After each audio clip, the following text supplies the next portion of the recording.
Et c'est avec Olive Oussougoué, Madame Santé de la parenthèse, cette saison de la parenthèse. On parle donc de l'asthme, cette maladie chronique, je le disais, des voies respiratoires qui touche aujourd'hui plus de 300 millions de personnes. Olive. Oui, comme vous l'avez annoncé, Ulvaïs, d'abord, bonjour chers téléspectateurs. Nous allons parler de l'asthme, une maladie respiratoire chronique qui touche des millions de personnes à travers le monde. Enfants et adultes sont touchés par cette maladie. Elle peut provoquer des crises de respiration sifflantes, de toux et d'oppression thoracique qui peuvent parfois être très graves. Comprendre cette maladie et savoir comment la gérer est essentiel pour les patients qui souffrent de cette maladie. Et pour en discuter, nous avons invité pour vous sur ce plateau Dr Narcisse Tondo. Voilà, excusez-moi, Tondo. Bonjour, docteur. Bonjour, Madame Oli. Alors, vous êtes médecin, pneumologue. D'abord, pour commencer, nous voulons savoir ce qu'est l'asthme. Merci, Madame Olive. Merci pour cette opportunité que vous m'offrez pour parler un peu de cette maladie qui tue beaucoup. Vous l'avez dit déjà, c'est une maladie inflammatoire, chronique, des voies respiratoires, surtout inférieures. Donc, elle peut toucher, c'est une maladie qui existe depuis des années et qui touche plus de 400 millions d'hommes et d'enfants que d'adultes dans le monde. Allez-y. Quels sont les facteurs donc qui occasionnent l'asthme, aussi bien chez l'adulte que chez l'enfant? Ok. Par rapport à l'asthme, on peut dire que c'est une maladie, comme je l'ai dit, maladie inflammatoire. Elle est généralement elle a un facteur déclenchant, des facteurs favorisants qui peuvent être génétiques.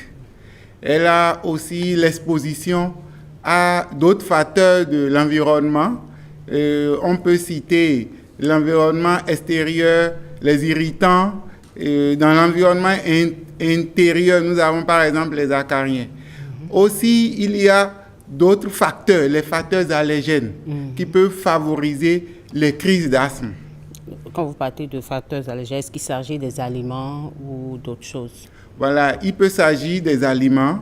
Des aliments, on les appelle généralement les troupes allergènes, c'est-à-dire les aliments que vous mangez et qui peuvent déclencher une crise d'asthme.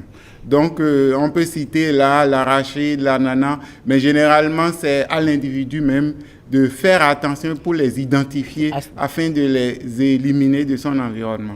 Alors, quels sont les signes, quand on laisse ces facteurs, quels sont les signes qui vont permettre à un sujet malade de savoir là qu'il est en train de faire une crise d'asthme?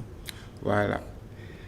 Par rapport à l'asthme, ça se manifeste souvent par la crise, comme vous l'avez dit, parce que c'est une maladie chronique. Ça se manifeste par des crises. Et comment ça se ressent? Il y a plusieurs signes et ça dépend d'un individu à l'autre. Chez certaines personnes, même chez les enfants, surtout chez les enfants, il peut s'agir d'une toux simple, une toux répétitive, qui malgré le traitement, tant qu'on ne l'a pas traité comme une crise d'asthme, elle sera là à déranger et se manifeste beaucoup plus la nuit ou s'aggrave la nuit.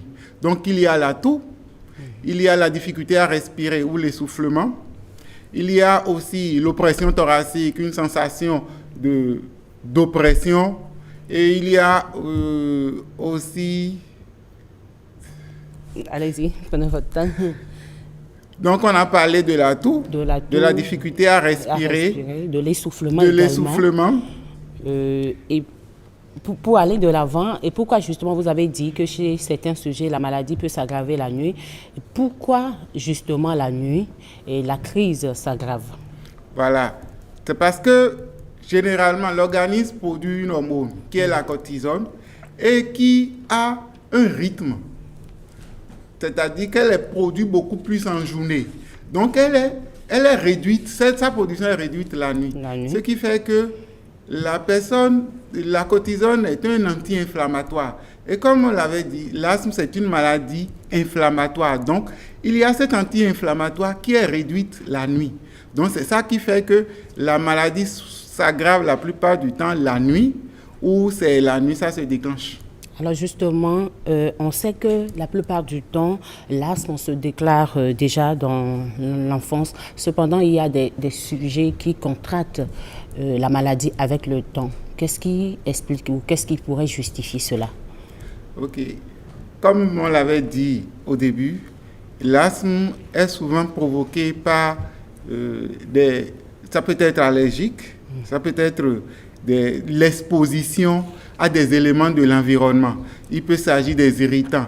Comme irritants, on a la fumée du tabac, on a la pollution atmosphérique et généralement, c'est ça qu'on retrouve, c'est ça qui fait qu'on dépiste des gens, des personnes qui, c'est après l'âge adulte ou pendant la vieillesse qu'on se rend compte qu'ils sont asthmatiques. Parce qu'ils ont été tout le temps exposés à ces facteurs justement dont vous venez de parler. Et est-ce qu'il existe un traitement curatif pour l'asthme aujourd'hui? Nous l'avons dit, l'asthme est une maladie inflammatoire chronique. Donc, il n'y a pas de maladie curative. Mais cela ne veut pas dire que le patient va vivre toute sa vie comme un maladif. Donc, c'est pour ça qu'il y a un traitement, on appelle ça le traitement de fond ou le traitement d'entretien, qui permet au patient de vivre aisément, de vivre sa vie sans qu'on ne se rende compte qu'il est asthmatique. Donc, il doit avoir un traitement qu'il prend régulièrement comme les maladies chroniques, l'hypertension ou le diabète. Ok, et justement, on peut dire donc que les asthmatiques sont des personnes qui ont des poumons un peu plus sensibles que la moyenne. Au vu de cela, quel doit être le mode de vie des personnes asthmatiques? C'est vrai, les asthmatiques ont des poumons hyper réactifs, c'est-à-dire qu'ils sont plus à risque de faire des pathologies respiratoires, de faire des crises. Donc,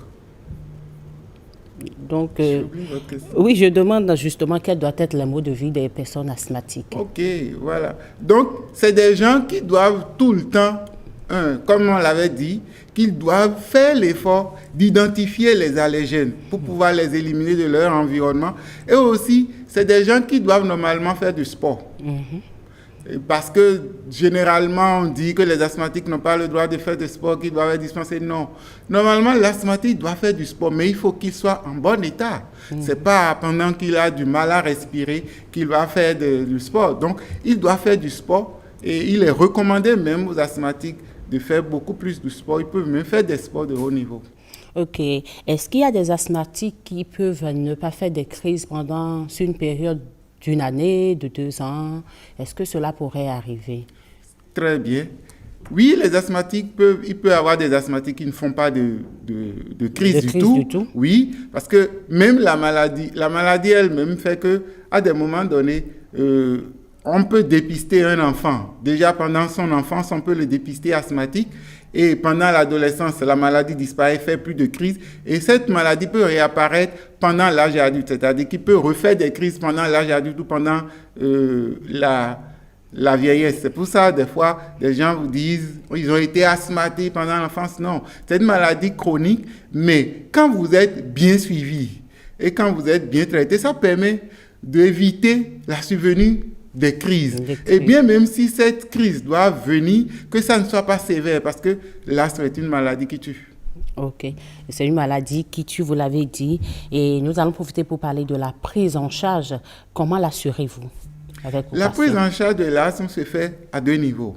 C'est-à-dire, il y a la prise en charge de la crise d'asthme, qui généralement doit être prise en charge par un médecin aguerri. Et après la crise, il faut le traitement de fond. Donc, le malade, ce n'est pas parce qu'il est guéri de sa crise qu'il doit rester à la maison.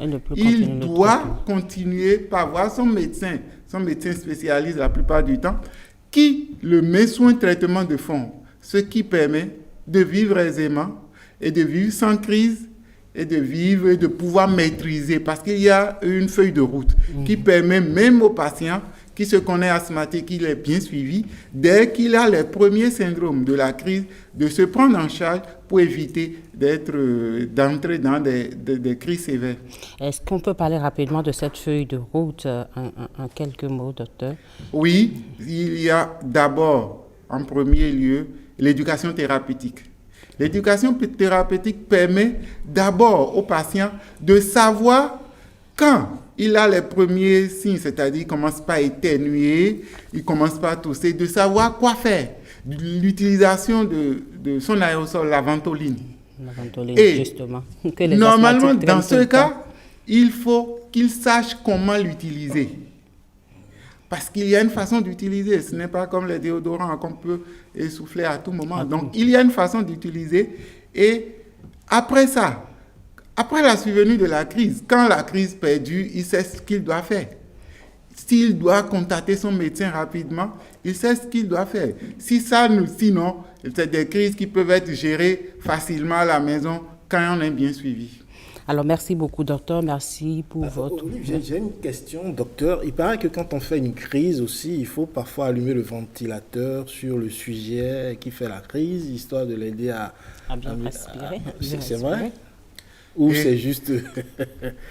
Ça me fait rire. Ça me fait rire. Pourquoi? Parce que en réalité, effectivement, la crise d'asthme, ça peut s'exprimer juste par un essoufflement. Donc, le patient, il a du mal à respirer à cause de l'inflammation.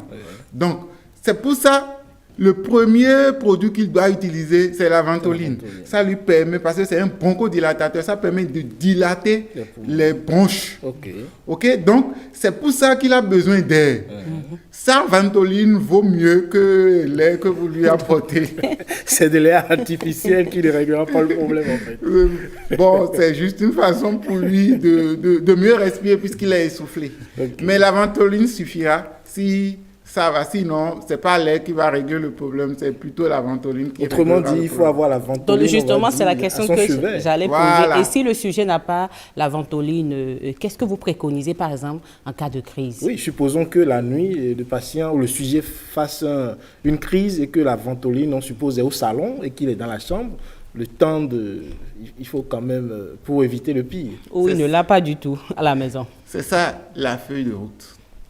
C'est pour ça que le patient qui est suivi, il doit toujours avoir sa ventoline. Et même s'il ne l'a pas à côté, ses parents savent que la première chose, ou bien son entourage, quand il sait qu'il est asthmatique, la première chose, c'est la ventoline. Même s'il n'a pas à côté, on va le chercher pour lui. Sinon, c'est pas... l'air ne réglera pas le problème. Merci beaucoup, docteur. Docteur Narcisse Tundo, c'est bien ça. Oui, Merci Tundo. à vous d'être passé sur ce plateau.